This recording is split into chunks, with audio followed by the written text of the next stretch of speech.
Welcome to the Village Board of Trustees meeting on Monday, November 17th, 2025. This meeting is held as a hybrid meeting, both virtually on Zoom with the link at the top of the agenda and in person here at Village Hall. It is 6:30, so I'll call the meeting to order. We have a quorum and the agenda was properly posted, so we'll stand for the Pledge of Allegiance. I pledge allegiance to the flag of the United States of America and to the republic for which it stands, one nation, under God, indivisible, with liberty and justice for all. Right. So this is the public's appearances, public's opportunity to speak. We welcome and appreciate your input. If you are here or online for the public hearing related to the budget, we ask that you hold your comments until the next item, or 2 items from now. If you are here for other comments, we ask that you hold your comments to no more than 3 minutes and that you be respectful. So we'll start with individuals who have submitted a wish to speak form and are present at tonight's meeting. Move to the individuals on Zoom and make sure that we didn't miss anyone. So we do have Kim and Tom Bannigan. Yep, you can come up to the front and you can push the little microphone guy on the microphone stand so that it turns red.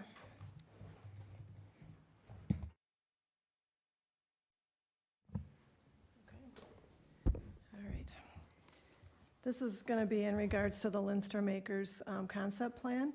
So I'm Kim Bannigan. This is my husband, Tom. We are the owners of 4522 Meyer Road, which is the flag-shaped property in the middle of the concept plan for the Lindstrom Acres property. You may know me as the town clerk. It's a position that I've held for over 20 years. Tom, you may know as a past assistant chief of the fire department. Tom has also run a local excavating business for over 30 years. My family has been on Meyer Road since the 1930s. My parents owned the whole farm until they lost it during the farm crisis in the 80s. The next owner lost it in a business deal to the current owner, who is from Milwaukee and has no ties to this community. We are concerned to see that this development is proposed to completely surround us without the developers having made any effort to contact us yet. We understand that the development will be phased and may not affect us for some time, but the uses of our property under county zoning are not compatible with the uses proposed by this plan.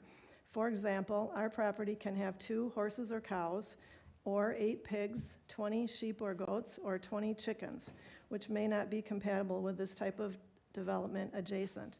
Another concern of ours is that it seems like it will be difficult to sell our property to anyone other than the developer, and we will be completely at their mercy as to if, when, and how much that might be. We don't think you have a complete concept plan in front of you tonight, with our property right in the middle, not being planned for, with the eastern point of our property shown sticking into 2 new lots. If this developer is not interested in developing it now, would you allow us or another developer to develop it in the future? Our professional experience also leads us to wonder if having the stormwater facility for a big development like this in another municipality will be problematic for you. We hope that the village board will not allow this to move forward until questions about how our property will be used and how we will be compensated are answered. We know we can't stop development. We're only looking to not be harmed financially or forced to make lifestyle changes that we, as longstanding members of the community, are not ready for, to accommodate the gain of others with no ties to the community. We are not wealthy people, but we are looking forward to a modest retirement soon, and most of our net worth is tied up in our property. I always thought I would die on the same dead-end road I was born on, but with this development coming, we would like to have options, and that will depend on getting a price for our property that would allow us to purchase something similar without going into debt. I hope you will try to put yourselves, or maybe your parents, if they're closer to our age, in our shoes and hold the developer accountable to doing the right thing by us and for that portion of their plan. Thank you. Is there anyone else in the room that would like to give comments? Is there anyone on Zoom? I'm not seeing any hands.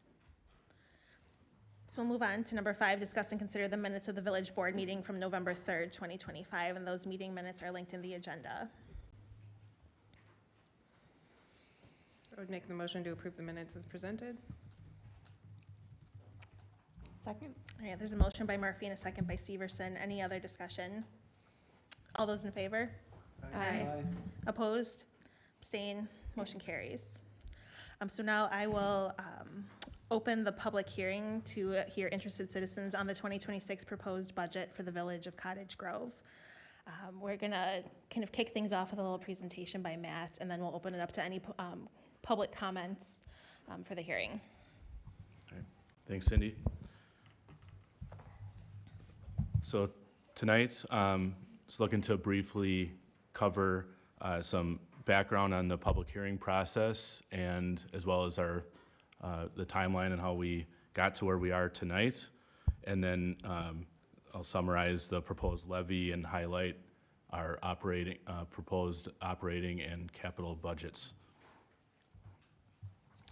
The notice for public hearing was published on November 1st.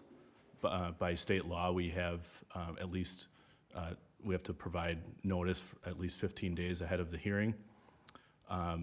Following the hearing tonight, the board may adopt the budget, and after that, we submit our information to the county, and then we have, for this year, a deadline of December 15th to get tax bills mailed out to residents.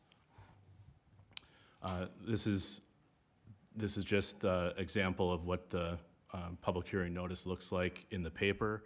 Of course, all of our more detailed budget information is all available on our website and in the meeting packet. Here's our budget timeline, a 7+ month process that started in April to get us where we are tonight. About 12+ public meetings throughout this process. This graph here illustrates how the tax levy has shifted through each notable step in the budget process, from about $6.83 million in the financial management plan that the board approved earlier in the process, through the administration recommended budget, which was about $344,000 less, and then through the next steps, ultimately added about $3,000 to that. This chart here illustrates how each of those steps corresponds with tax impact for the average home.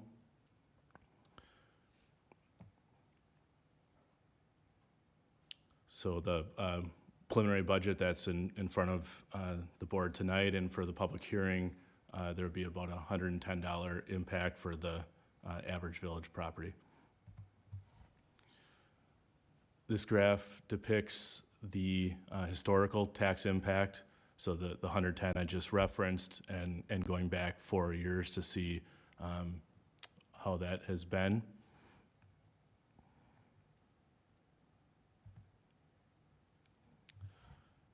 Our proposed operating budget highlights. We have the police department and EMS are both going to be implementing new collective bargaining agreements. So there's various implementing those market adjustments reflective of those agreements, dictate a good portion of the increases that are listed here.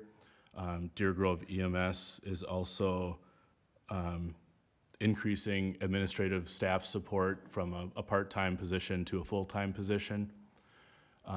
As far as the village staff positions, there are not any new full-time positions in this budget. And also of note is, for the first time, the Cottage Grove Fire Department, which is a volunteer department, we're shifting to a pay-per-call model. And the impact for the village's portion of that is outlined there. The proposed capital budget highlights, most notably the new police station project, which is set to break ground following the thaw in the spring of next year. That's a $16.3 million project. And then the village is also set to make some investments into roads, sidewalks, bike paths, and vehicles and equipment. The roads and bike paths and sidewalk total approximately $1.5 million, combining everything, and then the annual vehicle and equipment replacement at a little over $800,000. This graphic here, we like to put on a much bigger poster board for illustration purposes, and we'll also make it available online. But it details all of the different taxing jurisdictions. So the village is only one of 4 that are part of the tax bill. The village makes up about 29% of the tax bill, and the remainder is made up through the school district, the county, and the tech school. So what we do here is outline that, and then from there it breaks down to the village's portion of the tax bill for the average home, which comes out to $2,464. And then we break it down from there to the notable budget categories: public safety, public works, general government, culture, recreation, and education, et cetera. And then the lines that you see deviating from those areas even further detail the cost to residents. So for instance, public works, you can see what street maintenance costs. We may have stormwater in there or snow plowing, things like that. So anyway, that will be updated and made available soon. And then concluding, these were the last 2 notable budget meetings: the Budget Review Committee and the Village Board's workshop, and just the corresponding motions that brought us to where we are today. So with that, I guess I'll just note for the record, we didn't receive any formal feedback on the preliminary budget ahead of the hearing, but we can pause now and see if there's any comments, and then after that we can close the hearing, and then Cameron has a change that he'd like to propose, and then of course the board can discuss and consider the resolution. So we'll open it up to anyone if they'd like to give comments for the budget. All right, anyone on Zoom? I'm not seeing any hands. All right. Then we'll go ahead and close the public hearing. And we'll move on to the discuss and consider the resolution of 2025-26, the resolution adopting the 2026 budget and authorizing the clerk to levy taxes. There's the preliminary budget and then the resolution linked in the agenda. And I'll turn it over to Cameron for his one change. So I have one proposed change. It's really an accounting change to still qualify for the expenditure restraint program. So the expenditure restraint program, at its basis, it takes our overall general fund expenses, less our debt payments to get, and if we stay within a certain percentage, we get approximately $90,000 a year.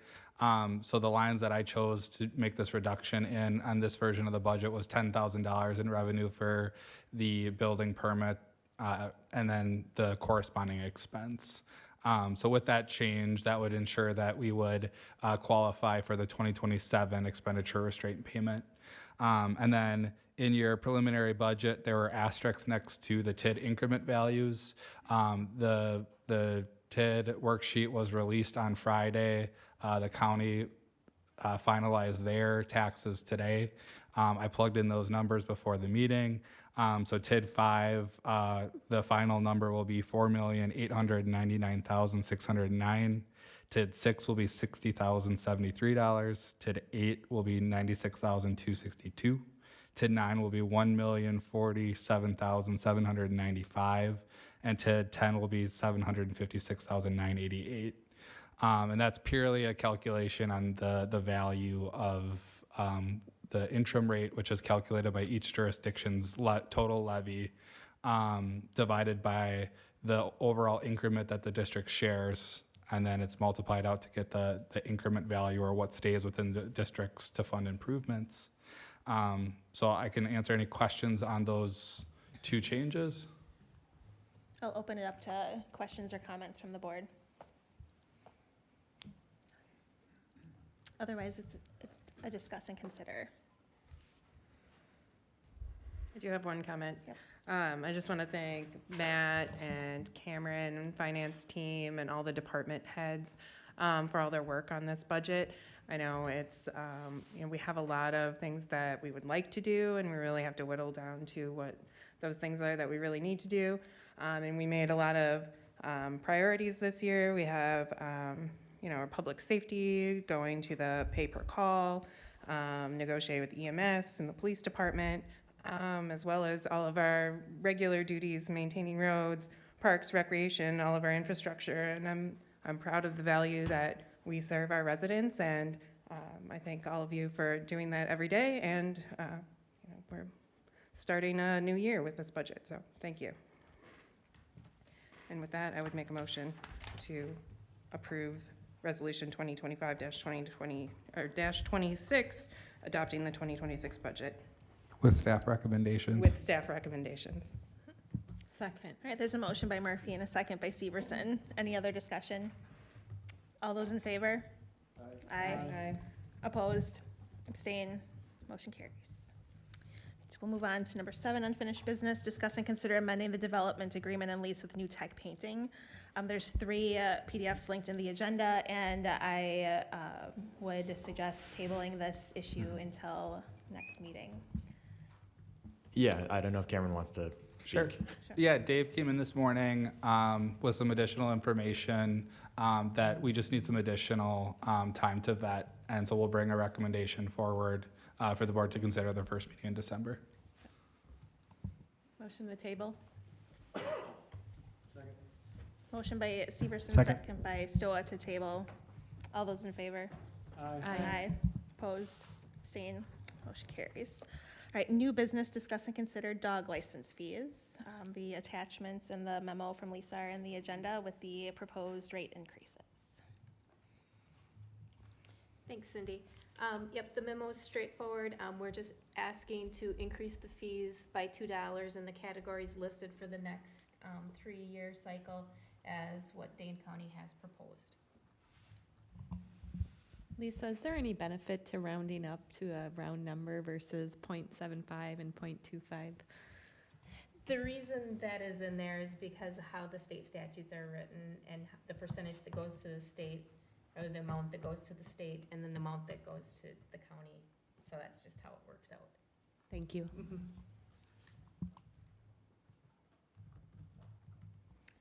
I would move approval of the dog license fee increase to the Dane County increase. And I'll second. All right, motion by Severson, second by Murphy. Any other comments or discussion? All those in favor? Aye. Opposed? Abstain? Motion carries. Discuss and consider the special event permit for the Cottage Grove Lions Club Car Show on May 9th, 2026. The special events permit with comments and fees are in the agenda, as well, in addition to a request to waive the fees. I don't know if there's a Lions member. Yep. I believe Ken Arndt is online if you want to have anything to say, Ken. Can you hear me? Just Yes. Start. Okay. I really don't have anything more to add to what I put in there. We did partner with Village of Cottage Grove last year, trying to do the same thing this year. Mainly because all our profits are going to the Miracle League, staying right there. That's the only reason why we're trying to save the money where we can and donate it to them. So. Any questions or comments on the special event permit?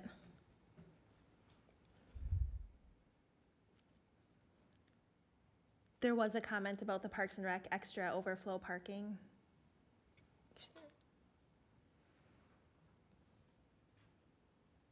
And does there need to, can you elaborate on that, I guess?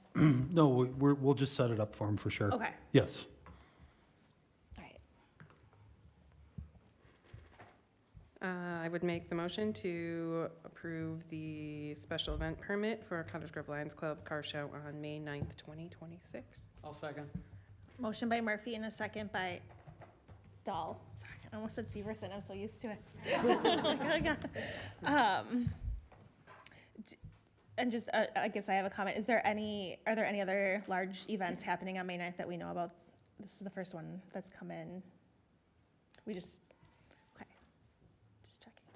Maybe we want to let rugby know that we have something scheduled, so if they're planning their days, maybe they don't plan something that day. I can also, Maybe? I can email them too, Okay. and just to let them know that if we approve this, that date is, especially because there's overflow, there's a lot of parking involved, and so I would hate to then have another event competing for extra parking when we've spent the whole year trying to resolve that. And I think rugby has to provide us notice of their events in January. So, yeah, I think advance notice would be good. I'll plan on emailing. All right. I just want to say kudos to the Lions for getting in early. Hey, thank you. All right, there's a motion and a second. Any other discussion?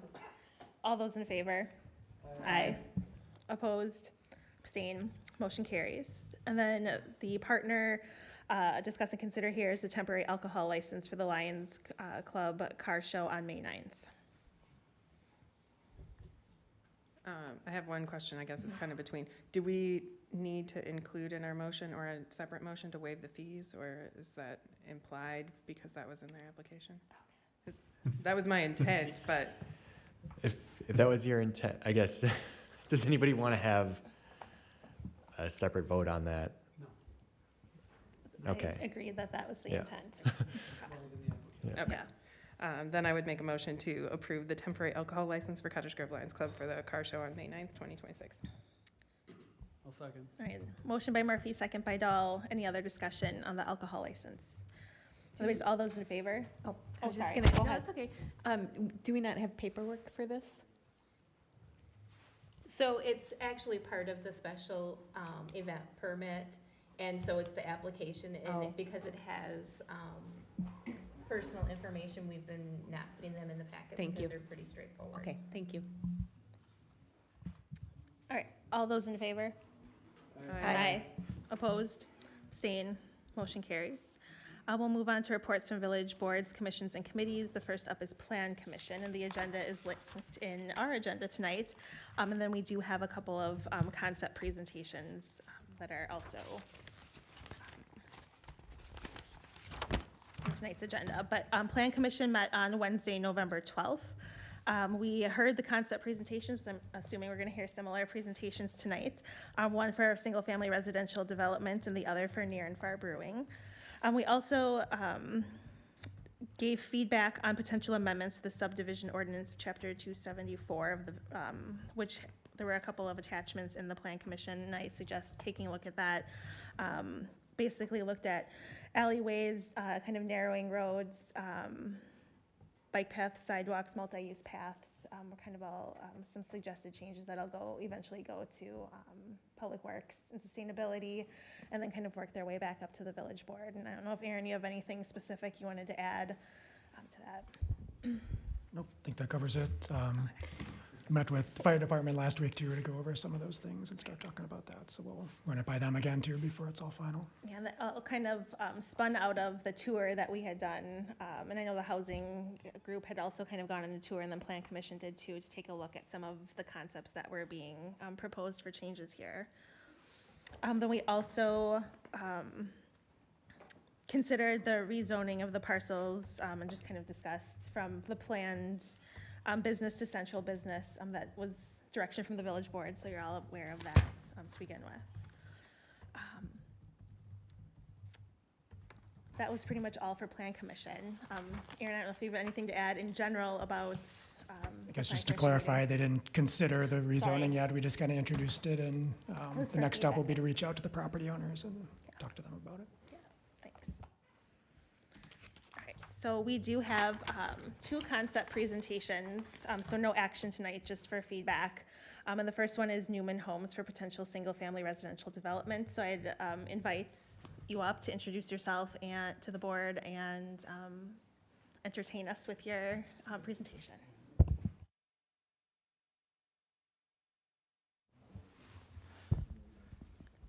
Great, thank you. Thrilled to be here. My name is Steve DeClean, and this is my associate Brian Lindgren, and we're with Newman Companies.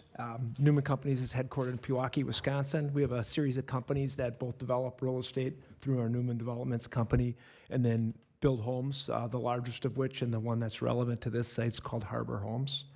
We've got a contract to purchase 120 acres at the north end of Meyer Road, just to the south and the east of Quarry Ridge. And we're kind of in love with the concept. We think we've got a really great idea for the site. It's consistent with your comp plan, which I thought read very well for how I think everybody expects the community to evolve. So our proposal is to plat and develop 249 homes, probably over the next 6 to 10 years. So these things take some time to play out.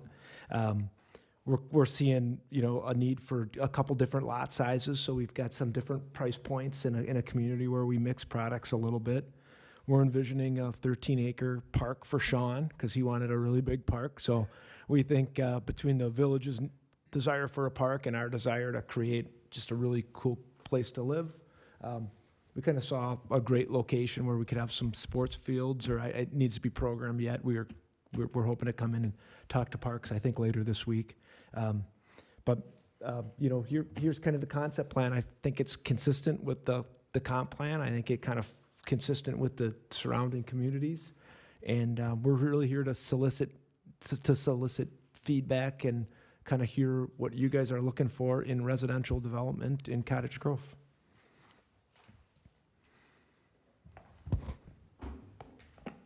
Erin, do you have anything you want to jump in with before opening it up to questions and comments from the board? Nope, it's just the start of the process. We had the feedback that we wanted to bring concepts into the board in addition to the plan commission. So this is a good chance at the start of the process to ask questions and direct us to find what other information we need. Yeah, and please know we love this too. Like, it's really nice to come in without a lot of pressure and have a preliminary conversation. So we're thrilled to be here. And I think one thing we talked about at Plan Commission too was that there were multiple road connections that would be made with the planned subdivision. And I know that we spoke a little bit about utilities at Plan Commission, and there'd be an additional lift station that would go in to support the infrastructure. And this is part of, this has been a planned neighborhood in the village's long-term plan for, well over a decade, if not 2 decades, I believe. So I think it does fit nicely as an addition on to the current subdivision. So I'll open it up to comments and questions from the village board. Yeah, thanks for kind of giving us a early view of where you're headed with this thing. I guess I had like 3 questions. The first one is around, you'd show like a community pool on the Correct. corner there. Yeah. I'm assuming that's just for the property owners. Is that an HOA? Is that going to be a membership pool, or? Yeah, correct. No, that's an HOA. All people who live in the community will have a fractional interest in that amenity. It's paid for by us as the developer. Okay. And then, yeah, everybody is a member of it. So there's no parking there, so, I mean, that's just one concern, is how that would work, because it is close to other neighboring properties that would have basically on-street parking that would be used by that, up and around to the north, I think. So I have a little concern about that. Yeah. Let me I just do Sure. want to address, we do a lot of these. Yeah. We prefer to put a governor's drive in the front with mostly drop-offs. It's a lot of kids on bikes.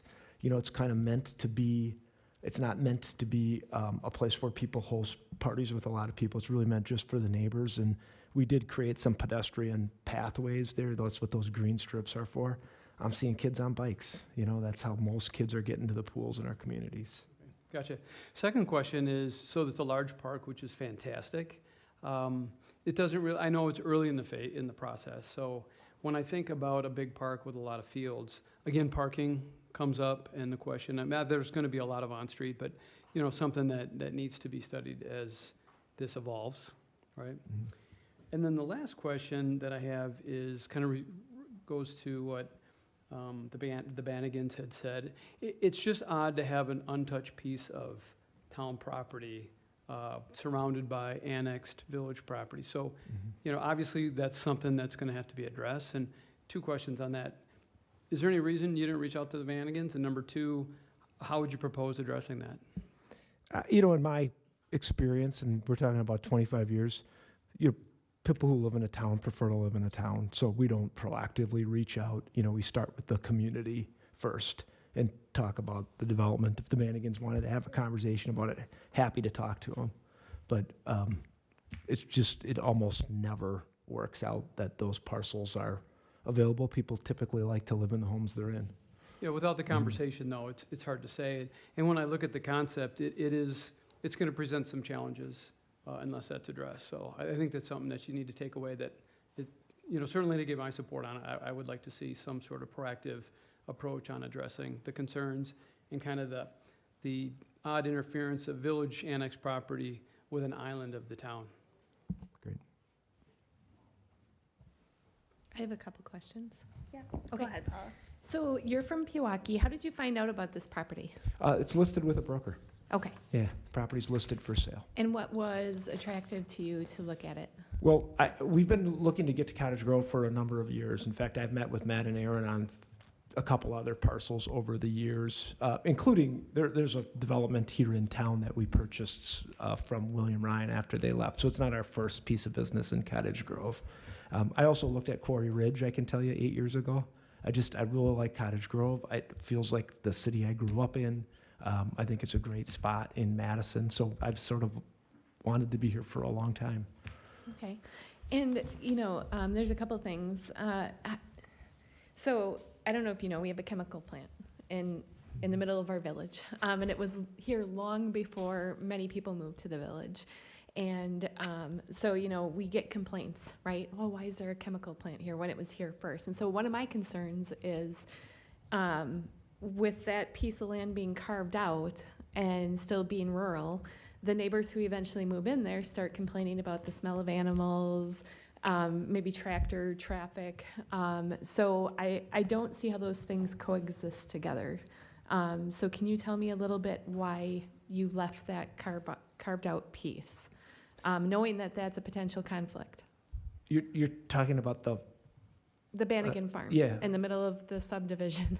Because I don't have a contract to purchase that piece. Okay. I don't Well, have control of that piece. Yeah, I guess, you know, I know at Plan Commission, they asked if you had talked to the neighbor at that, and I wish you would have as well, because for me, with us being a small community, right, it's the neighborly thing to do, and it shows good faith, and so that's a concern of mine. You both seem like nice people. Thank you. But I'm going to just be upfront with you. I don't have any interest in this. A number of reasons, which none are related to you guys. It's more so the infrastructure and things that we need to do at the village level. So for instance, right now we have an ad hoc housing task force that's in the middle of our program of work, and we haven't come up with recommendations or different things that way. We know that we have stress on Highway N, and so adding more stress through the subdivisions empties out into Highway N. So that's a concern that I think we need to solve for. Another concern is additional housing. We have an all-volunteer fire department, and 70-foot lots that are pretty close together is a recipe for disaster if one house goes up, right? And it's not, you know, a challenge in bigger cities, but we are very rural in nature still. We share an EMS district with rural municipalities. I worry about, again, the more people we add, now we have a second ambulance. So there's infrastructure things that I think we need to solve for before we add more housing to the village. And then obviously the temporary lift station is a concern. If we have to do something temporary, why wouldn't we plan further out for a permanent solution? So again, it's on our end that I think we have a lot of work to do before we can even consider that. the other thing is the stormwater with the town. We can't get our town to even agree on sidewalk extensions that we're willing to pay for. So I can pretty well tell you that they're not gonna wanna negotiate on stormwater. So that's also a challenge. And then quite frankly, I really feel strongly about the impact on our neighbors, on the Banigans. They have been dedicated to not just the town of Cottage Grove, but the village of Cottage Grove for many, many years. And I don't feel it's right to treat our neighbors like that, to throw a subdivision around them and force them out of their home and potentially financial ruin. So those are just some concerns that I have, and I would not vote for this subdivision. So just being upfront with you. Yeah, I appreciate the upfront. I would offer one thing up. In our experience, when you create housing around a parcel, the value of the parcel actually goes up. I think the park will create a lot of value. So I feel so strongly about that I'd be happy to have the Banigans get an appraisal today. And if they want to sell their house anytime in the 5 to 10 years that we're there, I would match that appraisal for what that house is worth today. I think the subject of financial ruin, I think this house goes up in value. It always does when you build around it. Yeah, I would love for you guys to have a conversation together, certainly. You know, I do know that, you know, we have legacy families in Cottage Grove, and they're one of them, right? They've owned that farm since the 1930s, and it makes me sad to think that they would be forced to sell their land. So that's just where I'm coming from. Great, thank you. Yeah, I do want to just jump in and remind the board too that this is just a concept presentation, and that you know, we've had discussions about traffic on N, and I think the stress on Highway N I think is a falsehood that is going to be addressed. And in terms of the fire department, they weigh in on application fees or applications for development, and they would be involved in the planning. Same thing with, you know, EMS weighs in, police weigh in. That's all part of the development process. So to put those types of, you know, implications in place, and we haven't even had an application come forward yet. Again, straight up, this is just a concept. And I know that you have a contract. You're looking to kind of finalize that contract probably in January, and then move forward with the development application process. That's correct. That's why this meeting's actually very important to us, because we need the feedback. I will say, you do have you have a concept plan, you have a comp plan, and this is well beneath the maximum the density contemplated in that comp plan. So I'm happy to say, like, we're right on the ball here with what it looks like the village is looking for. Cindy, just to follow up, I understand that it's a concept plan, but I also understand from a developer, it costs a lot of money to take a site plan and do different things. And so by being forthright and honest at this level, I just want to get that out there for their benefit as well. Great. Go ahead, Chris. So I was also concerned about infrastructure costs, but my solution was actually kind of the opposite of Paula's. And considering that a single-family home doesn't generate enough revenue for the village to pay for the infrastructure it sits on, I was hoping that we could maybe slightly increase the density. I know it says in the comp plan that up to 15% could be a duplex. Could you just kind of speak to your thought process on that? To be clear, 100% of the cost of this infrastructure, including the lift station, is funded by us. No, I'm sorry. I was referring to future costs. Once you guys have sold, and then we have to take care of everything, the lights and the curbs and the streets and stuff like that. So yeah, you know, we've not been successful with attached product in a greenfield development like this. You know, typically where we like to do attached product, it's a little more walkable to downtown. It's a little more walkable to commerce. So, you know, I was struggling with that. That's why we kind of really had a concept of maybe more smaller lots, you know, just to kind of weigh that sort of market concern along with just kind of the overall feel and look of the community. And then the other thought I had was talking about concerns about traffic. A lot of the reason we have a certain amount of traffic in the village is because it's kind of a car-centric village and we got to drive everywhere. So did you give any thought to building anything in this neighborhood, like a neighborhood business parcel or anything like that, so that people could walk to a grocery store instead of having to drive across town or anything like that? Yeah, I do love that stuff, but that's a comp plan amendment, and you know that just is you know, when the village doesn't have that vision, sure. I try not to be too aggressive with that stuff. I love to come in here with something that's exactly along the lines of what the village was looking for in the first place. I'm not not looking to Sure. to change the world sometimes. Like, I think that villages spend a ton of time, money, considering and implementing comp plans, and we've tried really hard to respect them. And the other questions I had was about the pool. That's going to be fenced off, no lifeguard? Correct, yeah. That's not a liability for us at all? No? Okay. Yeah, it's not village property, Okay. village owned, so. Okay.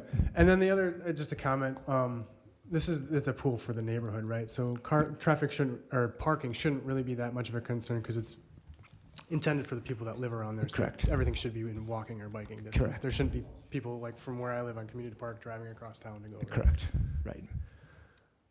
To add on to that, Chris, I think that Pete brings up a good point, though, in terms of how you end up programming the park with Sean. If there are athletic fields, that, parking might then be an issue if you're bringing in When we, soccer tournaments. when we met with Sean, I do think there's enough room in the park. That's kind of within the park for the parking. Okay. So that was sort of the expectation, is that we would lay that out. Right, correct. Yeah, the bulk of it. Yeah, 13 acres is a lot is in a structure, not a lot is in a lot of parking. Yeah. An appropriate amount of parking in the parking lot. I think that's all I have. Thank you. Thank you. Other comments, Heidi? Thanks. I did have a chance to listen to this concept at Plan Commission as well.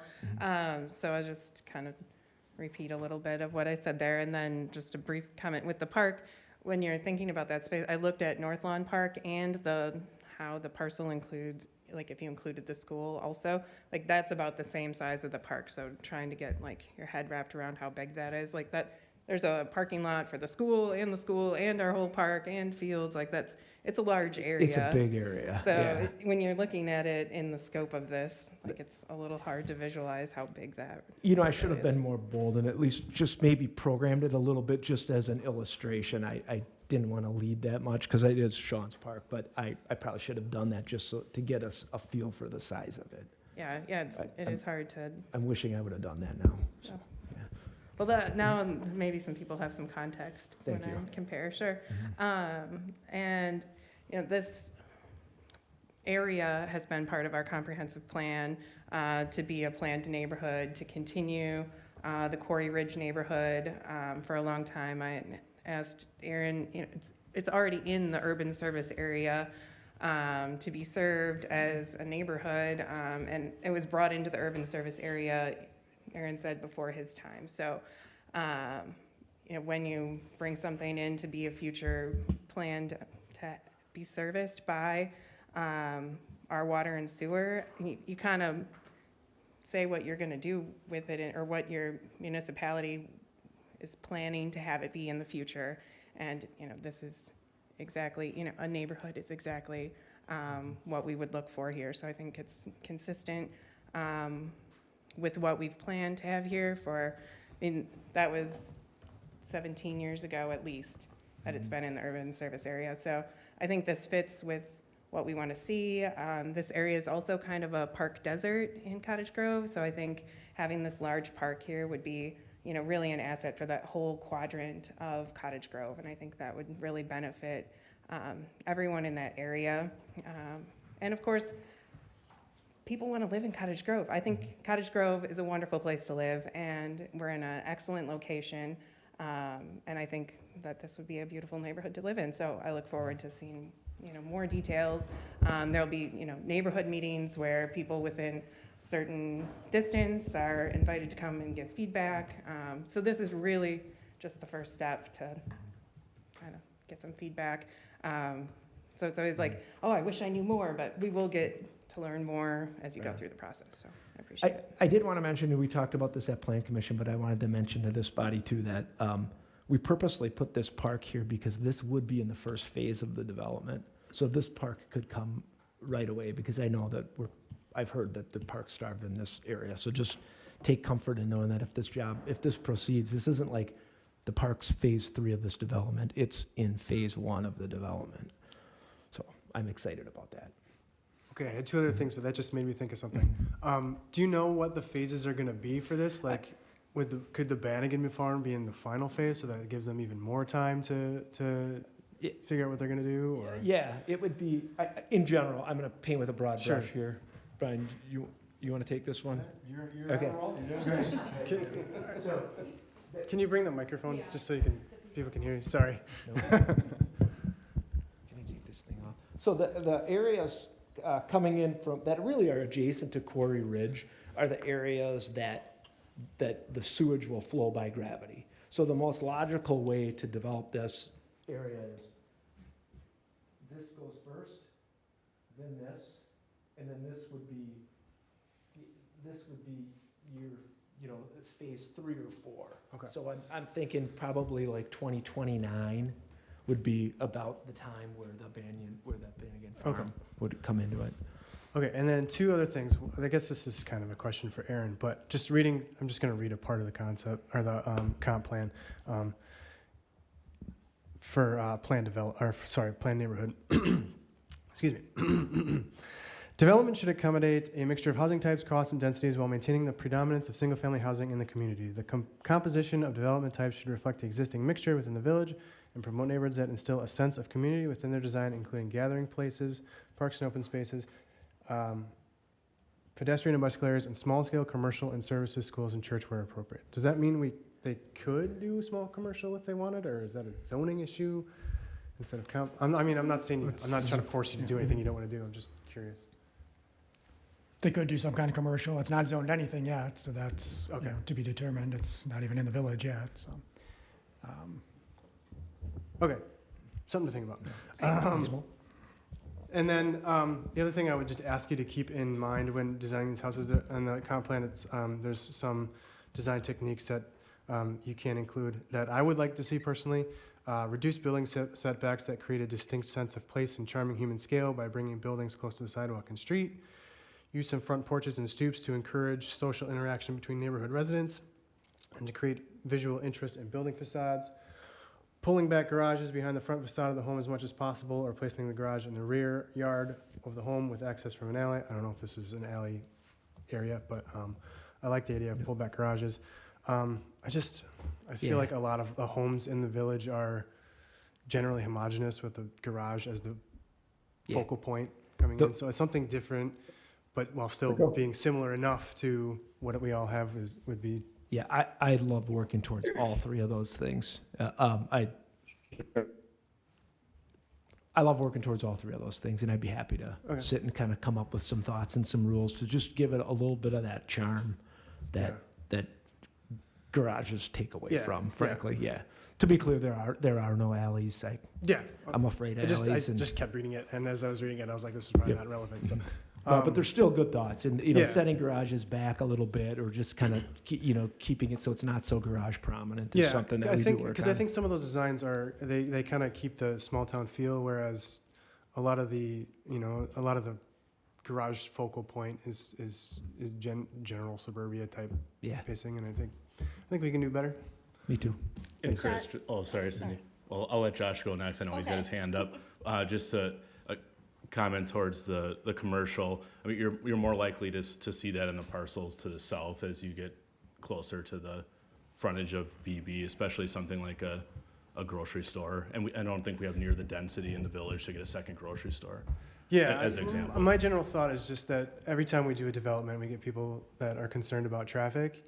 And the general reason for that is because when we build a new development, within that development, we don't really build anything for other people that's worth them going to, which, kind of silos everything off from each other and forces people to have to drive everywhere. So if you have somewhere in your subdivision that you can drive to, instead of having to drive across the street to the pig, you can go to a local, or, instead of having to drive across to Grace, you could go to a local cafe or something. That's just what I'm trying to get at. As an example, I think that's what was more so done with Coyle Highlands and Coyle Highlands South. With the corridors over there would be a good example of that, because you also need to coincide it with the TIF district. Otherwise, you're probably not going to get the commercial in these kind of pockets. The other thing, just to touch base on the economics, and please correct me if I'm wrong, but the full build out of a neighborhood like this would probably bring about $150 million in tax base, which is about $3.4 million annually in taxes to all the taxing jurisdictions. Correct. Yep. Right, Josh has had his hand up for a while. Thank you. His arm's Sorry, tired. yeah, my arm's tired here. Can you hear me fine?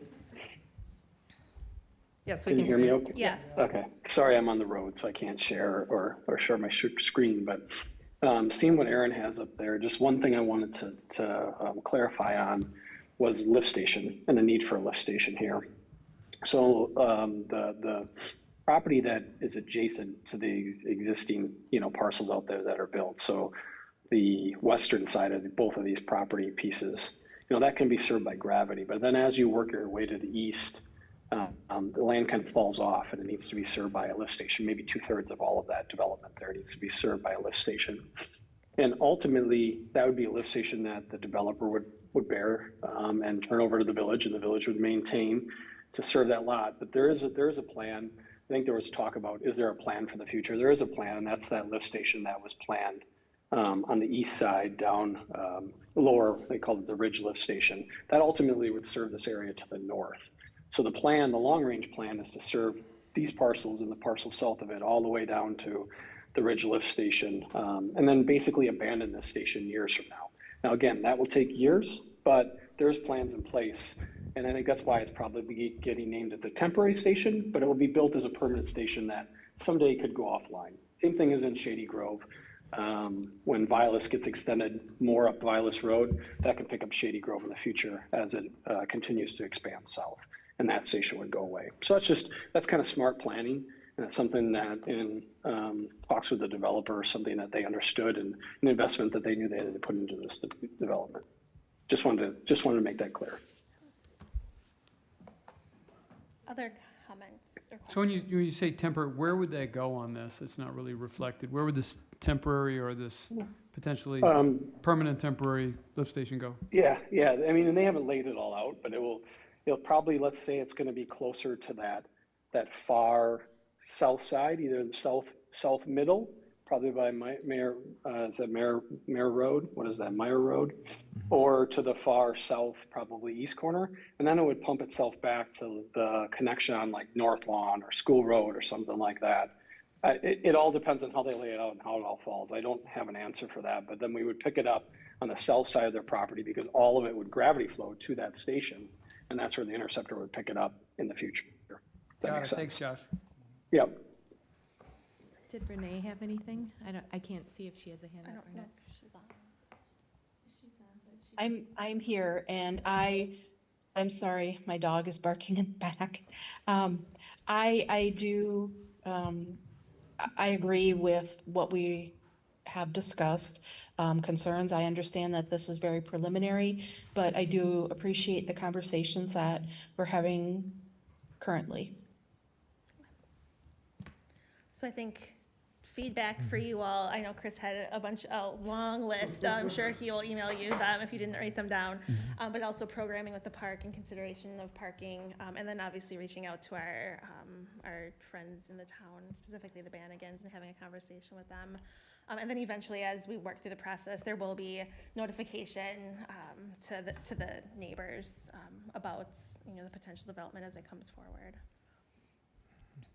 Anything else? I had one other question.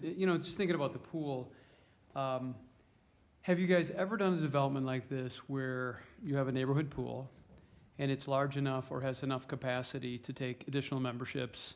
Obviously, it wouldn't be a public pool, but have you worked with communities where if there's other families, say, in that same vicinity that would like to join, have you ever done that they could or couldn't? We never have. No, it's never come up. Okay. Interesting Okay. idea. Yeah.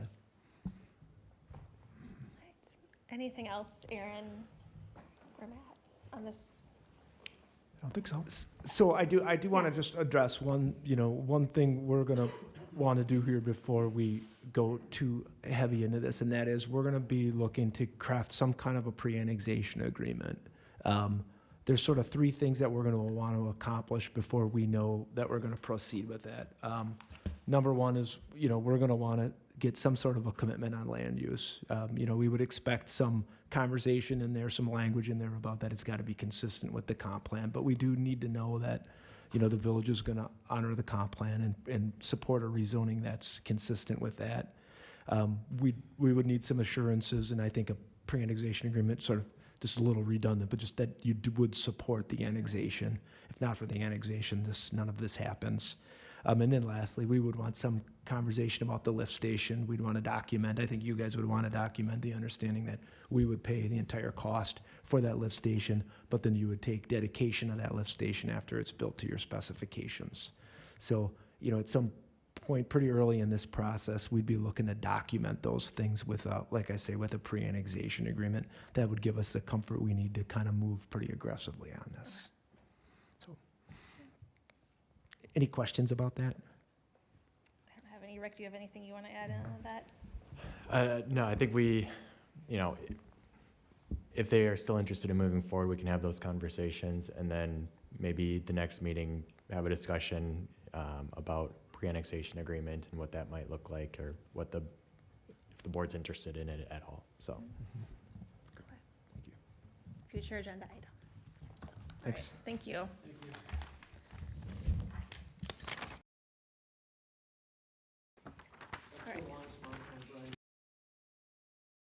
I give my fair amount of time at other meetings, so you did great. But thank you. I'll just say thank you. I appreciate your time and your feedback. We are, this was a concept. We didn't pretend to come with all the answers, more questions than answers, but very appreciative of the feedback. That helps us dial stuff like this in before we go further. So thank you. All right, thank you. All right, we'll move on to concept presentation number 2 from Near and Far Brewing for a potential brew pub project located on a parcel at the Quail Highlands South subdivision on BB here. And there are a whole bunch of agenda documents with renderings and with seating and the whole site concept to take a look at.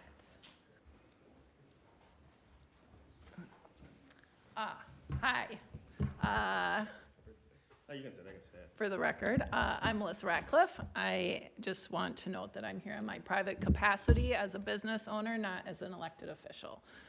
And I am a Cottage Grove resident, and I'm here with my business partners, Ed Ray and Garrett Shaw, who's our brewer. And so we are looking at opening Near and Far Brewing Company in Cottage Grove along Cottage Grove Road, a commercial corridor. Being in Cottage Grove, I know that there aren't always a lot of options for restaurants or going out and having community space. So when we decided to do this, we looked at Cottage Grove as one of our main areas that we wanted to be in. And I know that Cottage Grove Road has been empty for a while and is a great space for this project. And so we also have Brett Frizzell, I always say it wrong, I'm sorry, with Keller, our contractor, who can give more information about this. But really, our vision is that it would be a community space. It has an event space in it because there's not a lot of that here in Cottage Grove. And it's a dog-friendly place with a big patio overlooking the stormwater pond so that there's a little something to look at while you enjoy a beverage and some conversation with friends and family. The event space, and then a dog area as well to bring your dog, since we're along the bike path, walking path, and near residential. So with that, Ed, I don't know if you wanted to say anything. I can introduce myself here. Oh, you gotta turn it on. There you go. There we go. Hey everyone, Ed Ray, partner with Melissa Radcliffe and Garrett Shaw. I am a resident of McFarland, also a veteran, and probably the headache of this collective group. But we've been on this journey for about 2 years. And I would say from the onset of this, as we were looking at different locations, Melissa was very complimentary, or spoke very highly of Cottage Grove as we evaluated certain communities. And ultimately, we have fell in love with this community. I joked recently that I'm probably a year more now than I am in McFarland. But we're super excited. This has been a journey for us, but we wanted to be open, be transparent, and answer any questions, speak about our vision, why this location, why the plans, and of course, the name or anything you guys would like to answer. So, Can hit you, me like, with. can you start with how you came up with the name? Because I thought that was a good kind of Yes, intro to yes. how you kind of created the whole space. So we went through a lot of names, and near and far was where we landed. And there's a couple of different reasons why we picked that name. First, why I live in McFarland. Melissa and Garrett lives in McFarland as well. Melissa lives in Cottage Grove. So we were the far, and she's the near because we're in Cottage Grove. Also because I was born in Africa, and Melissa and Garrett were born in America. So I'm the far, they're the near. And also when we talk about what we want to represent as a business, the term near and far matters a lot because it's friends from near, friends from far, wherever you are. This is a space for you. And the biggest, as we've been on this process for about 2 years. And one of the things that we really try to bring home was the feeling of community, for this to not just be a drinking well, but a place for the community to gather. Changed our plan. I'm sure Brett appreciated that, including adding a community or event space. Again, overall, keep coming back to who do we want to be within the community, what do we want to represent? And so near and far just felt like the appropriate name for our business. I had some really bad ideas for names, and y'all got shut down. You don't want to know those. Paula has a question. No, I just want to say I watched the Plan Commission. I really like the concept. I love the fact that you talked about not being open till 2 a.m. For that neighborhood. So that speaks to family friendly. I love the dog element as a dog owner. So there's a lot of things I love about this. So I think you guys have really thought this out, and I think it would be a nice addition. Thank you. Yeah, I've got a beagle and a golden retriever, and I tell people if you don't like dogs, don't come to my house because they're my kids. And I grew up down south in North Carolina. This was a concept I saw really popular down there where you can bring your dogs, have them run around, you can eat food, bring your kids. And overall, again, we chose not to be a 2 a.m. or 1 a.m. spot because, again, we wanted a place for a family, for a place for community. We're not trying to be your downtown spot where you're chugging and being drunk and stumbling down. That's not in line with our vision. Certainly we'll work with local authorities on that as situations pop up. But again, we want to be a family hub. And Brett. How's it going, everybody? All right, so we've got 4 different things to go through here. I just kind of want to present. First off is a concept site plan, which I noted last time that we haven't gone through any full civil details on it, so we don't have an official site plan with stormwater and all those details dialed in yet. But from a concept site plan, I should note that Keller has on-staff design from architecture to interior design. And we are a full design build organization. So we worked a lot with Near and Far on how this building was laid out, what the business goals were, what we needed in the box, right? What we wanted in the box to give the best opportunity for everyone to have a good environment, business to thrive, access. There's a restaurant designer involved as well as another party that's help dictate, the best use of parking lot, how to approach busy times, slower times, and making sure that people are vested in the community. So, on the site plan here, we laid out the building on the east edge with the patio on the back. We took a lot of consideration on which way the sun sets, where people are going to be sitting in the after hours type of day during not to be scorched by the south sun.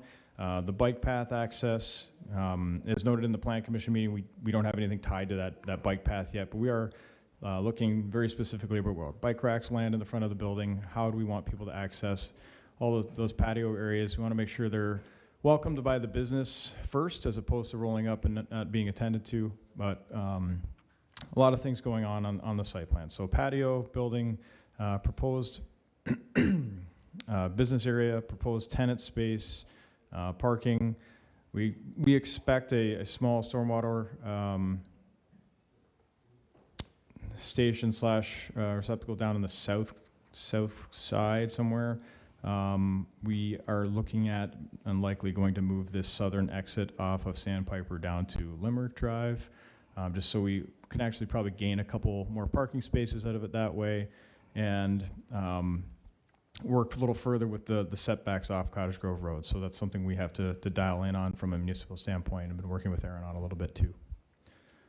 A couple other things noted on the site plan. There is the dog area that Ed noted. Non-negotiable. Non-negotiable with its own water receptacle for dogs, so they have fresh drinking water on site. There is a separation. As you can see, there's kind of a longer outdoor patio separation area. That's because this area on the south side of the proposed brewery side actually has, and once we jump to the floor plan, we'll see that it's actually an event space. So we want to make sure we're able to keep folks out of the event that aren't supposed to be in the event and kind of back and forth. So if you want to jump to the floor plan. And while it's not Melissa or myself, so. Looking at the floor plan here, so starting from the top down, or the north side of the building, is our seating area, which holds about 75 people capacity. The patio space, which can again hold up to about 75 people. Kitchen, common area bathrooms, brewing space, event space, and then tenant space on the very south end.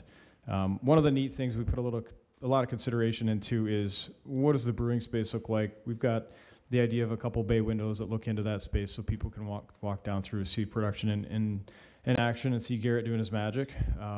Bathroom centrally located for people to access both from the restaurant area and from the patio, or additional bathrooms from the event space as well.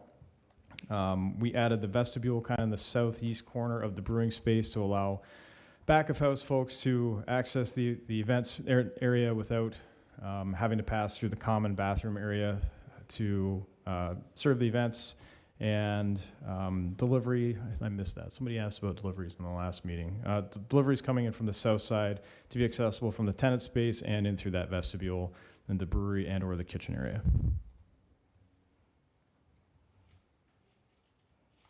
Any comments, guys?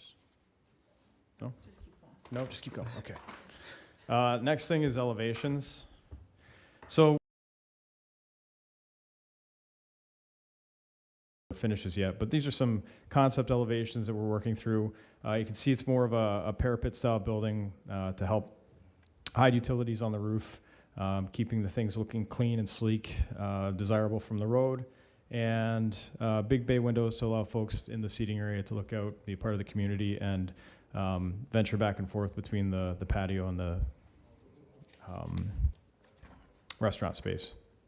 One of the things that we try to consider is when we pick this location and kind of what's the intent of that area. I think something we learned was that the intent was for it to be kind of a gateway corridor to Cottage Grove. And so how do we make sure that whatever we construct was complementary to that vision? Because again, as you're coming down Cottage Grove Road, those are some of the first things you see as you come into Cottage Grove. And so making sure that we adhere to kind of what the village is looking for, balancing economies of kind of the cost ultimately. But we were very intentional about that as we went through kind of what we wanted to look and feel of the building to be. Yeah. Overall, we want it to be a cool looking space, a centerpiece for Cottage Grove Road for people to be attracted to, a common community space for people to come to, sit, have a beverage, have an appetizer, and I'm starting to get into your business plan here. Sorry. And play with your dog. Yeah, play with your dogs. Next one is renderings. And again, just a little more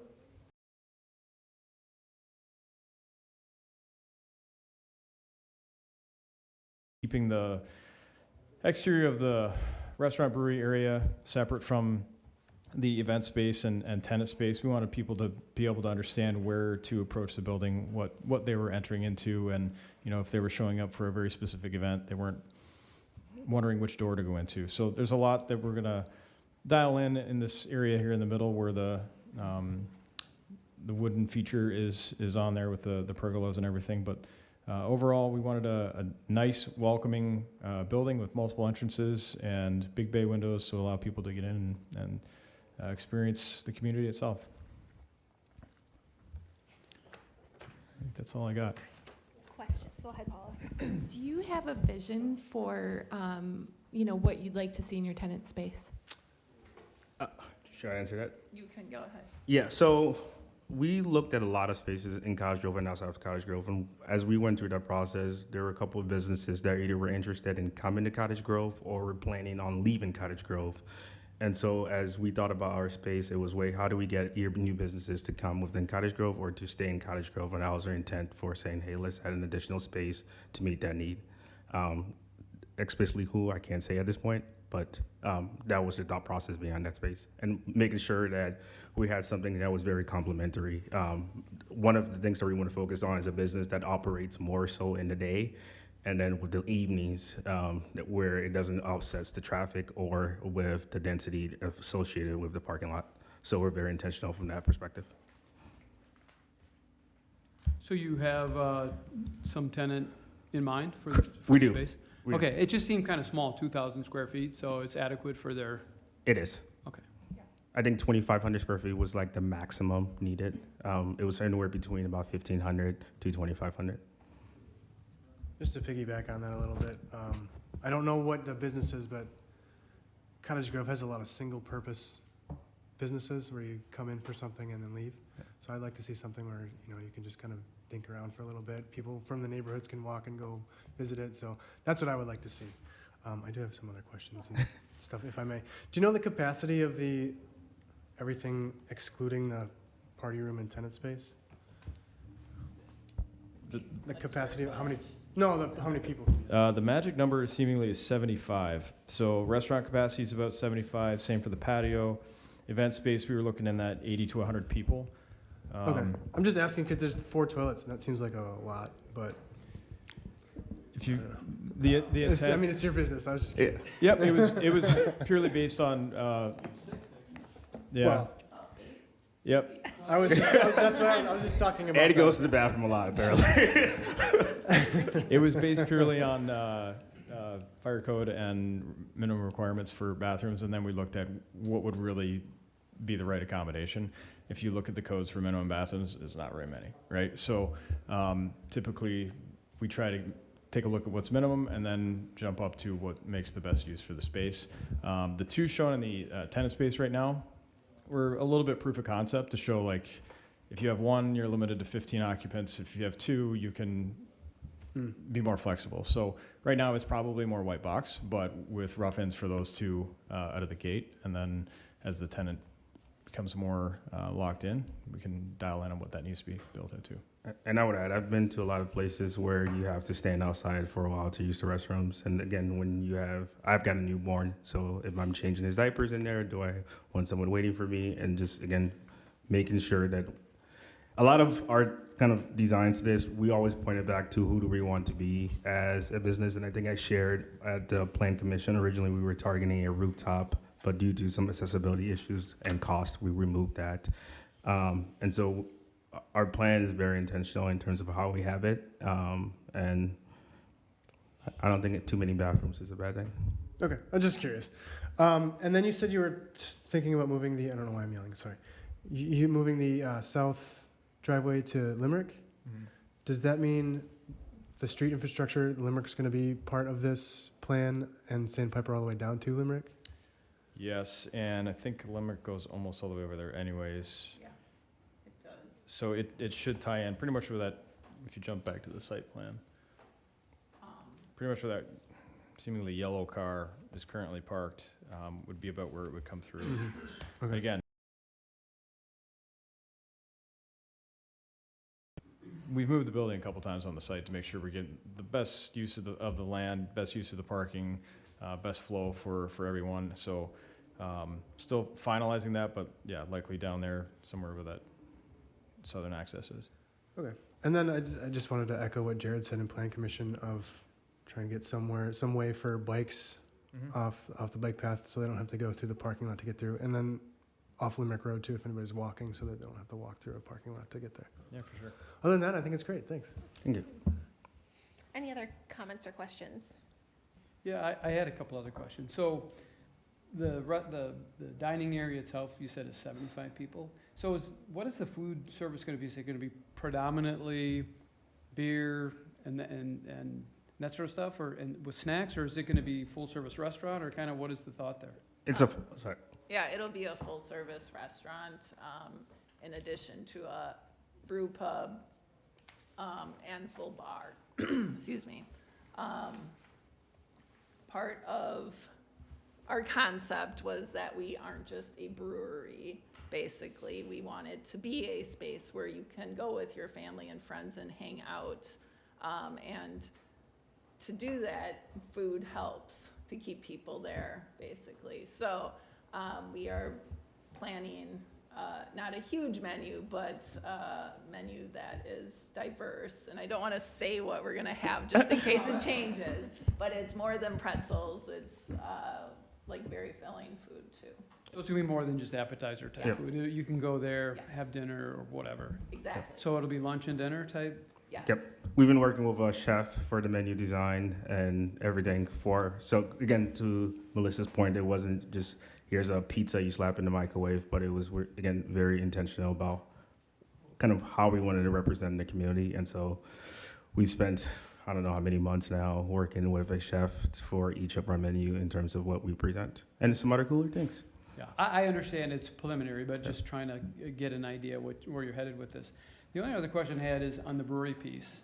So a lot of microbreweries bottle or can and then sell. Is there any intention to actually, I don't see it on the drawings here as far as being able to support that, but is that part of your vision, is to possibly do regional distribution of anything produced here?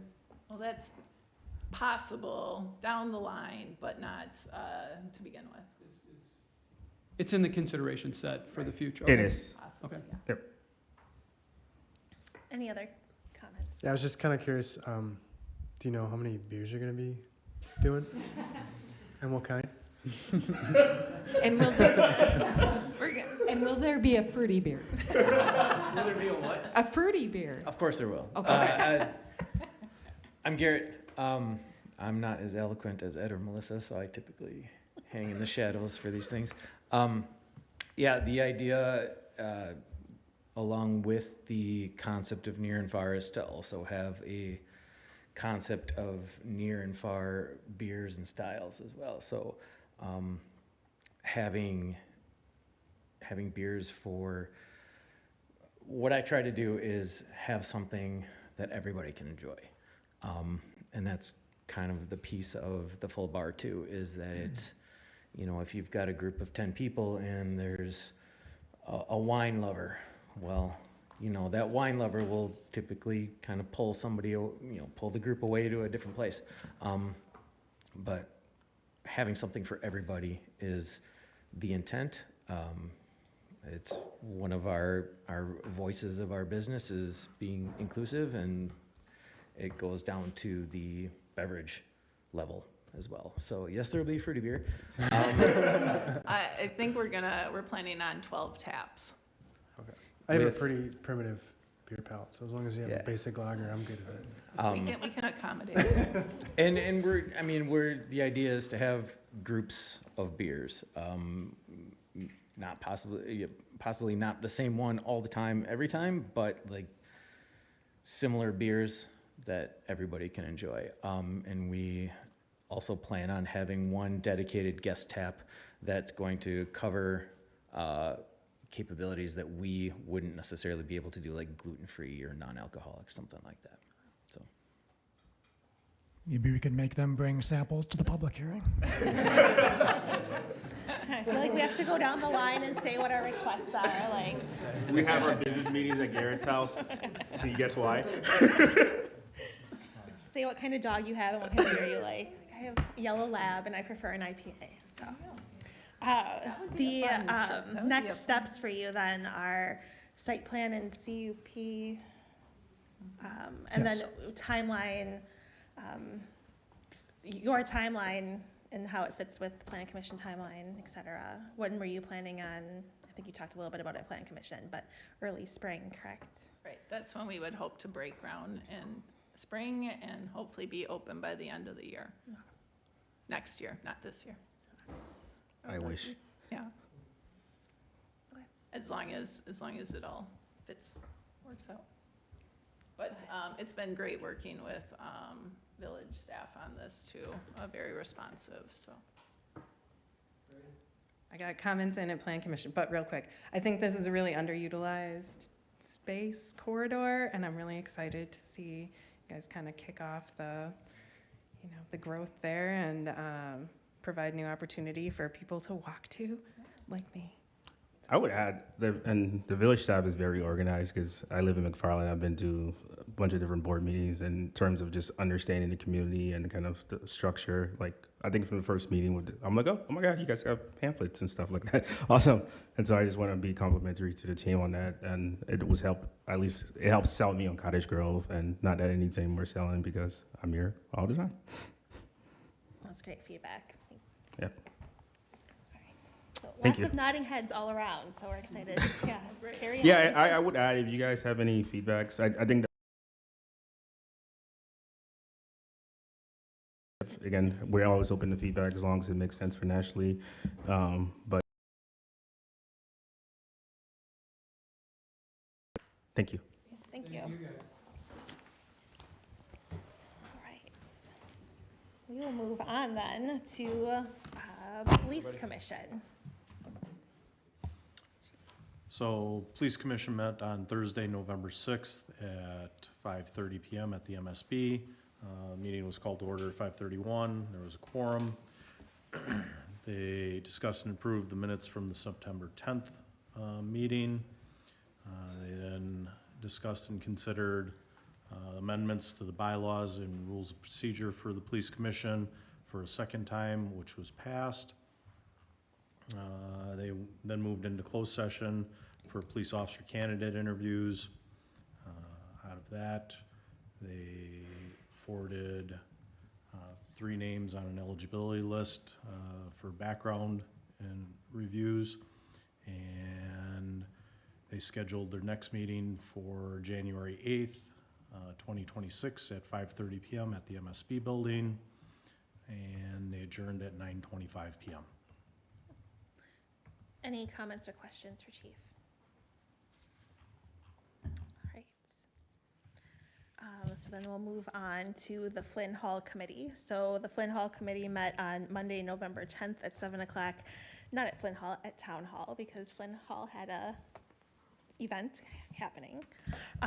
We kind of rediscussed the things that we discussed at the September meeting, including the budgets and the increase of rates and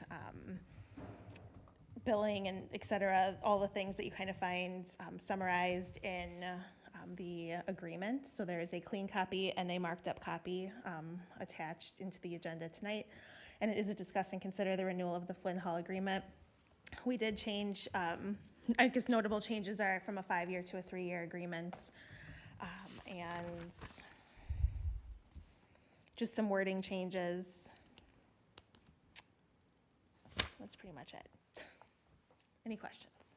Originally, there was the fixed $7,500 to be split 3 ways, and now it went to Yep. a annual budget that gets agreed to. Now, how did that come about? Right, because we have a September budget setting meeting regardless of, and all the municipalities have to agree to the budget, and it just, I think, for all of us sitting on the committee, just cleaned up the language a little bit and made it so that we weren't very fixated on the number that was in the agreement, more the utility costs, usage, and the distribution of funding and how we're gonna fund that. So that's why we kind of just made it a little bit more neutral language.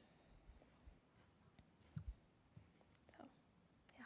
I mean, historically, the actual costs have been in that magnitude, so it really is kind of. Yes, I mean, your point, so right? so it's, the utility is is what gets covered by the municipalities. And then, the town, for the rentals, the town keeps the revenue. And so if that were to go above the budget that's set, if the utilities, have been closer a couple of years to about $9,000. And so the town has been using funding to cover the difference between what the municipalities have agreed to, and the Lions Club, which is the third party in there. Yeah, so this budget covers regular maintenance, light bulbs, that sort of stuff, but any structural. That's all their town's responsibility. Okay. Yes. But they did add in, the janitor is going to clean the kitchen, is gonna be new this year. and also the internet, which is a big cost. And paper products will also now be covered under utilities. Comments or questions? Okay, otherwise it's a discuss and consider. And there were no comments from legal on the changes, correct? No, I mean, it's basically, it's similar to the previous agreement. It's more or less just a policy call on the village board. I thought the edits were great. So 'cause I made them. I would move approval of the Flynn Hall agreement with the edits made. I'll second that. All right, there's a motion by Severson and a second by Dahl. Any other discussion on the Flynn Hall agreement? There's all those in favor? Aye. Aye. Opposed, abstain, motion carries. Utility Commission, Chris. We met on Wednesday, November 12th at 5 p.m. There were no public appearances. We approved the minutes from the previous 2 meetings, approved the bills. We discussed the well 2 rehabilitation project for advertisement and bidding and gave direction for that. We discussed, considered, and approved the 2026 sanitary sewer equipment replacement schedule. Got an update on the sanitary sewer televising and future easement televising. We got the utility director's report, some highlights from that. The Verizon service on Water Tower 3 is done.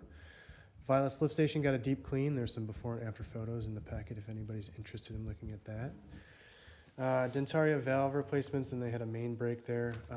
Staff's going to keep an eye on that since there's now have been 2 breaks within the last 5 years at that location.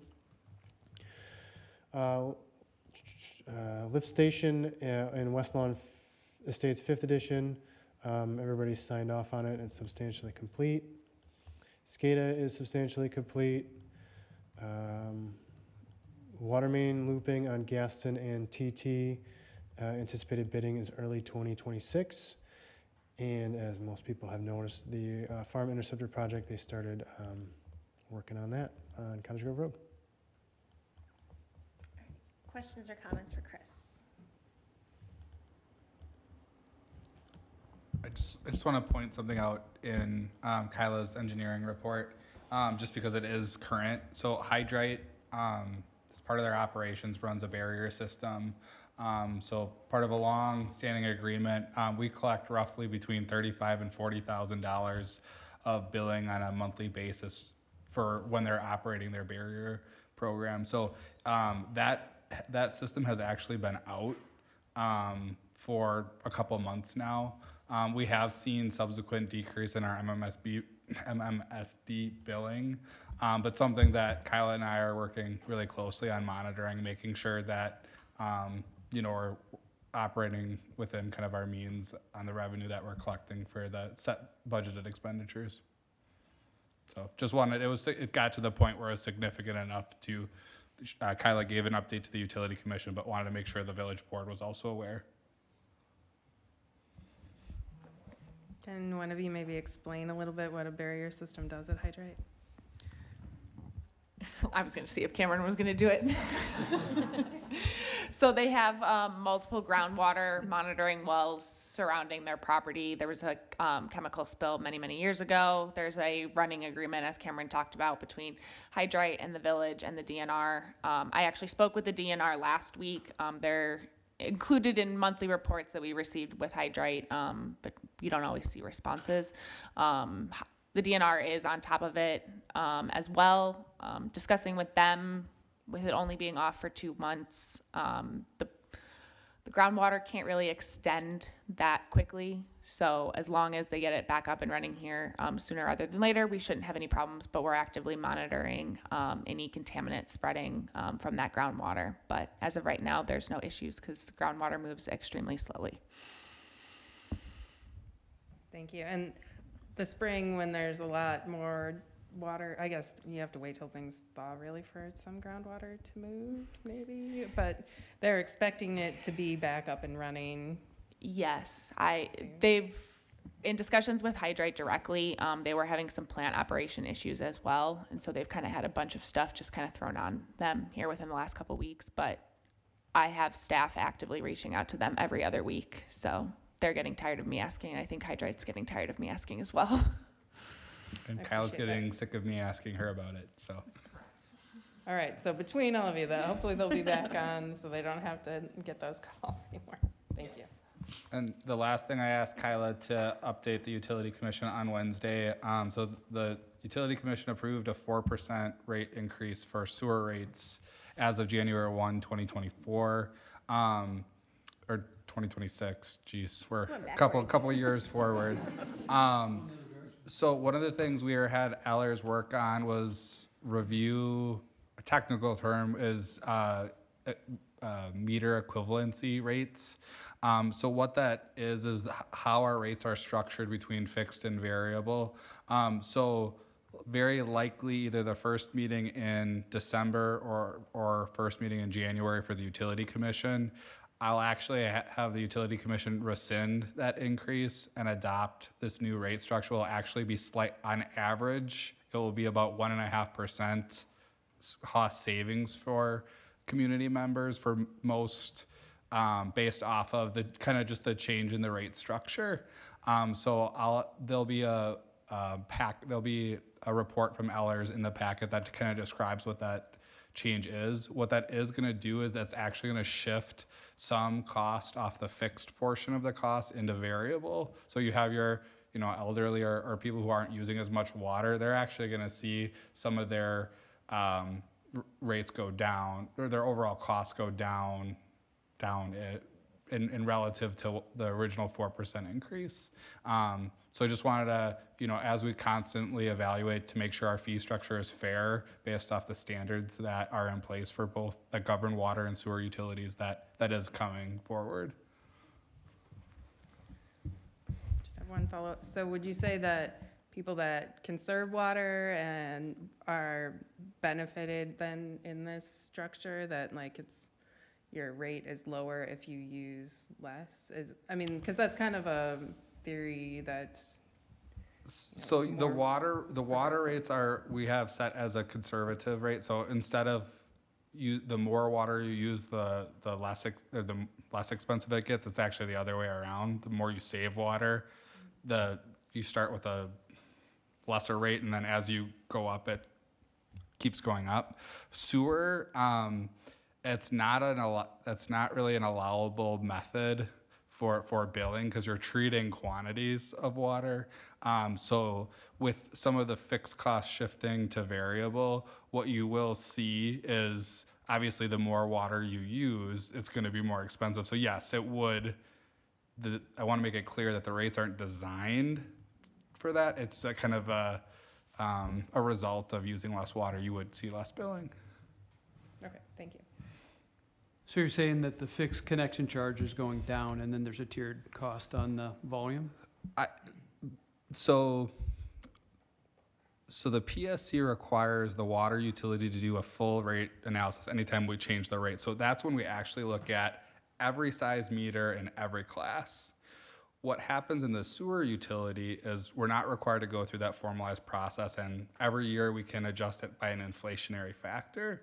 So by just increasing the rates by an inflationary factor, that doesn't look at our fixed and variable rates appropriate based off of our meter equivalencies. And so because we haven't done this in 15 years, we're revisiting the sewer rate equivalency, and we found there's some major discrepancies just because of the lapse in time and number of customers. So long story short, it's just kind of reeling things back into, instead of just kind of applying a inflationary rate, really looking down, okay, what is the cost for industrial users, residential, commercials, and then backing into the fixed rate and then the variable rate to cover each individual kind of expenses. So when this change happens, are we going to have like a very, simple, plain language, like rate sheet that's going to go out to all of the residents? Yeah, because of this, we're not doing this. So typically, you're not required to send or put notice on a standard rate change. This will require, because it's changing every single category. And so what could happen is, if we're not quite ready to move forward with that sewer rate, at the first meeting in December, I could ask the Utility Commission to rescind the 4% increase, and then we actually don't apply the increase until February with the changes. It's just that it's different enough. I would hate to increase rates and then decrease rates in February. Got it. Okay, thank you. I had one more question, kind of going back to the barrier system. So they need to get that up and going, and I've dealt with some groundwater issues in the past. But so this plume is stable when this system is operating, correct? And so it's been down for 2 months. Is there a time frame where it needs to be operational? Because obviously groundwater is a finicky thing, and once it spreads, the remediation gets very complicated, expensive, and problematic. Absolutely. So speaking with, so the main cause that the problem was a transformer. So transformers are on massive back order, anything electrical. So that took a while for them to get. Once they got the transformer in, there's a plug valve that operates the system. That's down. Bunch of other things that I don't understand how their operations work, so I don't ask for the details. And speaking with the DNR, long story short, as long as it's up and running within 6 months at the max, they don't have an issue with it. I'm going to be in constant communication with the DNR on that aspect as well, because part of this barrier system is they are meeting DNR requirements as well. So if the DNR has a problem with it, like, it's going to happen quicker than. Perfect. Okay, thank you. I'm on top of it. And then we adjourned. Okay. Actually, I think the conversation tonight might have been longer than the Utility Commission meeting. So. Any other comments or questions for utility? All right, we'll move on to number 10, reports from village officers, village attorney. Nothing for tonight. All right, village administrator. A few things. I'll give a congrats to Lisa for achieving her designation as a certified professional clerk. For the record, I've already recognized her as a professional clerk for 10 plus years, but apparently that doesn't count. But that's through the Wisconsin Municipal Clerks Association. So, and then some other appreciation to Kyla for her application to the local road improvement plan. The dollar amount may be relatively modest when you think of capital projects, but Dane County had an allotment of about $370,000, and Kyla's application was able to secure 13% of those funds for 2028 roadway funding. So, nice work. Yeah, thanks, Kyla. And then our some additional awards in the police department. We had 6 officers that signed up for, well, more than 6 probably signed up for the voluntary fitness. There's fitness standards, I guess I'll let Chief maybe speak to a little bit more closely, but there were 6 officers that achieved, met or exceeded the standards that are set forth by Chief, maybe speak to that. You had just sent it to me. I'm looking for it now. So, Wisconsin Law Enforcement Standards Board, a physical readiness testing that these 6 officers met or exceeded. So that includes Detective Carter, Officer Nordskog, Officer Johnson, Graham, Greenwald, and Lee. So all the officers are physically fit, but some more than others. These officers partook. We do it twice a year, where they have an opportunity to show how they're maintaining their fitness, and they're awarded extra days of leave if they meet the minimum standards. And these 6 partook recently and attained that. So it's again trying to make sure that we're keeping a whole healthy officer for the community. Thanks, Chief. That's all I have, unless there's questions. Questions for Matt? All right, so we'll move on to communications and miscellaneous business. First up is consider the approval of vouchers. Bills list in the agenda.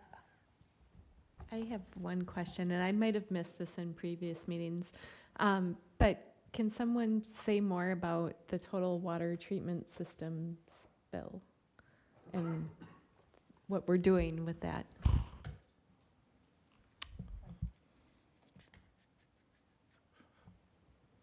Oh, from Hawkins? No, total water treatment systems is a line item. It's on page 8. And it's got multiple, it's bottled water, village hall, bottled water, police department. Yep, I could take that one. So there is, and it's not physical bottled waters, but there is a water jug in the break room here, and one over at too many M's, MSB. So that represents a monthly charge. Is there something about our tap water we should know about, or? Nothing against the tap water. Oh, okay. Okay. For the PD, I can speak specifically to location of faucets play a role into some of the locations here. So that is the rationale for that jug machine over there. Any other questions on the bills list? Make the motion to approve the vouchers as presented. Second. Motion by Murphy, second by Severson. Any other comments or questions? All those in favor? Aye. Opposed? Abstain? Motion carries. Correspondence. Anyone have anything? Okay. Upcoming community events. There's a Culver's fundraiser for the Cottage Grove School Family Organization, formerly known as the PTO, tomorrow night. And this isn't really a community event, but I did want to say good luck to all the hunters this weekend. All right. Future agenda items. Sounds like a possible pre-annexation for the Lindstrom property. And then I did want to just mention, we have the special village board, town board meeting on December 8th at 5:30 here. Protocol for that. So we'll send out obviously the agenda with the attachments, but I did want to get feedback, any kind of questions you might want to ask during the interview, if we could have that ahead of time, and then Steve and I can maybe just do an efficient job and make sure that we're equitable too in how we're asking questions during that meeting. And so I'll eventually send an email out to everyone. So will we get copies of the proposals? Okay, thank you. Yeah, we'll give you everything and then give you a deadline to give some feedback on questions you'd want asked. Do we have a pretty packed agenda for December 1st that you know of? So one agenda item I'd like to add at some point, it doesn't necessarily have to be December 1st if we have a packed agenda, is zoning as it relates to vape shops. Did we just redo the ordinance for vape shops, correct? We just, Aaron? Yeah, we can talk sometime this week if you want. I can show you what we did recently. And if you have any follow-ups, then send an email and get a second and put it on the agenda. Okay. Cindy, there will be something. So I appreciate everybody's patience on the impact fees, both water, sewer, and public safety. What I would like to do is allow, so right now during the holidays, it's hard to kind of get both public feedback and community feedback. So I have another meeting with Ellers tomorrow. I think we'll have our kind of calculations and review probably done either by this week or next week. I would like to extend feedback to residents and business owners till the end of January, and then we'd bring the feedback and the study to a board meeting following the required posting period. So I'd probably start that posting period like the first or second week of January. So that might line up with like a beginning of February meeting. So just I felt the board was due kind of an update on that process. I did have one other thing that I just thought of. The Monona Grove School District has been talking about rearranging schools, and there could be potential site plan changes that they might want to see. Is that something we might see it, or I'm not sure. Yeah. Like, they were talking to have to make decisions by the end of the year. Yeah, so they, we have a meeting with them tomorrow to kind of go over their proposed changes. Their board has to vote on that. Their next school board meeting is December 9th. Our next plan commission is the 10th. And so I'm not sure if we'll talk tomorrow, if it's gonna be feasible or not for them to get their site plan changes, if they approve going through with all the things they have to discuss first. But they know the process of development and how they'd have to get plan commission and then come to us. So that is on everyone's radar. Okay, thank you. Yes. So we would have input to that? I mean, obviously, 4K and second, up on Cottage Grove School is certainly exposing kids to BB and a little bit more. Yep, and our meeting tomorrow is every public safety official in Cottage Grove, Perfect. plus the school engineers, plus village planning, and it's all, Okay, great. all hands on deck. Here. So, yeah. But yeah, Peter, it would come, Plan Commission would pass their recommendation ultimately to the board. And then we also offer them an opportunity, should they want to, they may decide to come at the next meeting and do a concept for the board as well. Yeah. But we'll find that out tomorrow. Yeah, they're just trying to get as much information as they can to present back to their board so their board can make the decisions they need to make on the 9th. So, We got some tough decisions. yeah. Just a reminder, thanks, Rick. The next village board meeting is going to be, our staff meeting for agenda will be Thanksgiving week. So that week will be short, so we'll have to have agenda together by Wednesday. Just a reminder.